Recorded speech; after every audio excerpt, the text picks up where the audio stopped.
நித்திய ஜீவன் தருகிறவர். நித்திய ஜீவனை அளிப்பேன் என்பதே அவர் நமக்கு செய்த வாக்குத்தத்தம். 1 யோவான் 2:25.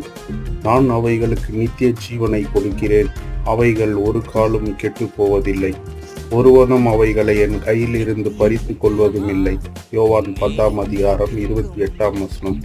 சோர்ந்து போகாமல் நற்கிரியைகளை செய்து மகிமையும் கனத்தையும் அழியாமையும் தேடுகிறவர்களுக்கு நித்திய ஜீவனை அளிப்பார். ரோமர் 2:7.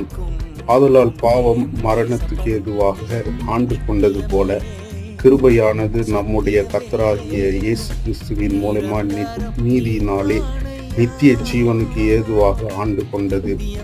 ரோமர் 5:21. பாவத்தின் சம்பளம் மரணம், தேவனுடைய கிருபை வரமோ நம்முடைய கர்த்தராகிய இயேசு கிறிஸ்துவினால் உண்டான நித்திய ஜீவன்.